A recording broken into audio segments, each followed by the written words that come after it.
Friends, ఇప్పుడే అందిన వార్త. రాష్ట్రంలో కరోనా వైరస్ ఇవన్నీ మూసివేత.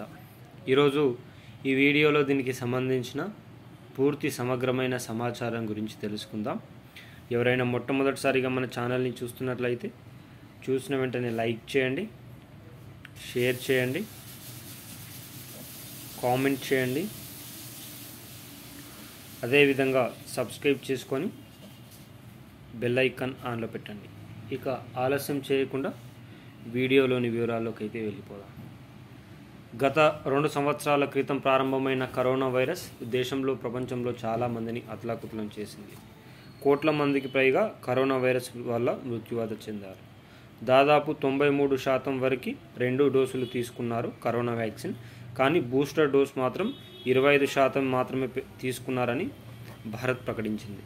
ఇలాంటి తరుణంలో కరోనా వైరస్ J1 వైరస్ అనేది రాష్ట్ర వ్యాప్తంగా, దేశవ్యాప్తంగా పాకుతూనే ఉంది.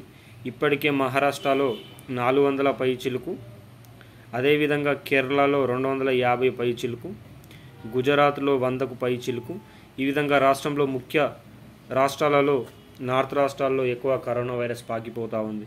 ఆంధ్రాలో 3 యాక్టివ్ కేసులు ఉండగా తెలంగాణలో 3 యాక్టివ్ కేసులు ఉన్నట్లు తెలుస్తుంది. అయితే రాష్ట్ర కాంగ్రెస్ ప్రభుత్వం కీలక ఆదేశాలను జారీ చేసింది. బస్ స్టాప్లలో, సినిమా హాళ్లలో, అదేవిధంగా రద్దీ ఎక్కువగా ఉన్న ప్రదేశాల్లో మాస్కులు తప్పనిసరిగా పెట్టుకోవాలని ప్రభుత్వం సూచనలు చేయడం జరుగుతుంది. ఈ కరోనా వైరస్ ఇంకా ఎక్కువ మోతాదులలో నమోదవుతే రాష్ట్ర వ్యాప్తంగా లాక్డౌన్ కూడా విధించే అవకాశాలు ఉన్నట్లు నిపుణులు పేర్కొంటున్నారు. కానీ ప్రతి ఒక్కరు కూడా మాస్క్ను, శానిటైజర్ని ధరిస్తూ ఇతరులతో మాట్లాడేటప్పుడు డిస్టెన్స్ మెయింటైన్ చేయాలని కూడా ఆరోగ్య నిపుణులు పేర్కొంటున్నారు. కరోనా వైరస్ అనేది రాష్ట్ర వ్యాప్తంగా, దేశవ్యాప్తంగా ముందుకు వెళ్తూ ఉంది.